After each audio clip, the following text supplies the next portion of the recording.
আসসালামু আলাইকুম। প্রতিবারের মতন এবারও আমরা বেরোলাম শহর থেকে একটু দূরে গ্রামের প্রাকৃতিক পরিবেশ দেখার জন্যে।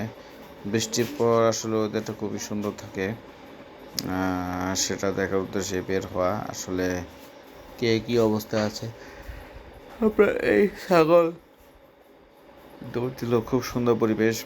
গ্রামের মেঠোপথ, আমরা পাকা রাস্তা ধরে আগাচ্ছি কারণ কিছুক্ষণ আগে বৃষ্টি হয়েছে, যদিও রাস্তাঘাট শুকানো।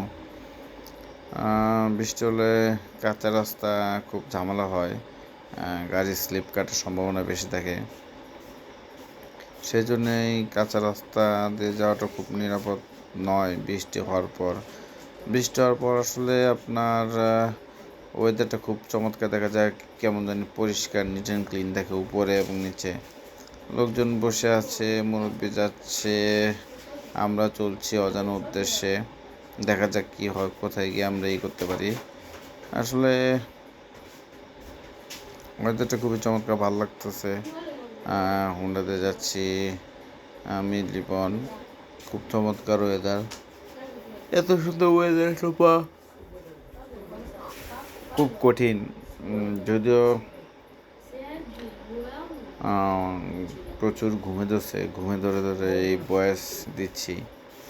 আসলে গ্রামের আঁকাপাকা রাস্তা, ভাঙা পাকা রাস্তা হলে কী হবে, ভাঙা। তারপর এখন আমরা একটা মোচড় দিলাম, বামে গেলাম। গ্রামের সাইডে আসলে ভাঙা থাকাটাই স্বাভাবিক, এর চেয়ে বেশি ভালো আশা করা যায় না। কিন্তু এখন বর্তমানে গ্রাম নাই, শহরের মতো উন্নত হয়েছে। খুব সুন্দর পরিবেশ, খুব চমৎকার।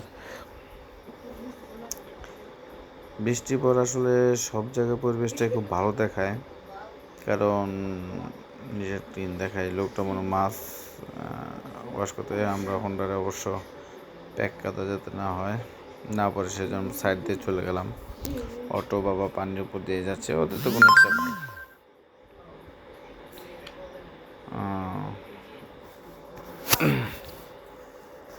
জীবনকে বলার পর যখন সাইড দিয়ে নিয়ে গেল, আমরা পুকুর দেখছি, কত বড় বড় পুকুর,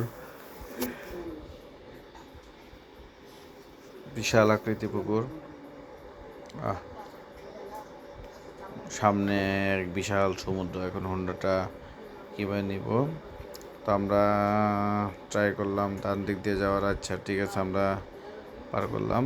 আচ্ছা যাই হোক, এখন এই যে মাঝখানে কিছুক্ষণ আগে বৃষ্টি হলো, আমরা বৃষ্টির জন্য দাঁড়িয়েছিলাম, অসুবিধা পড়ছিলাম। তারপর দেখি যে না, বৃষ্টি কমলো, আমরা মুয়েটের এখানে চলে আসছি,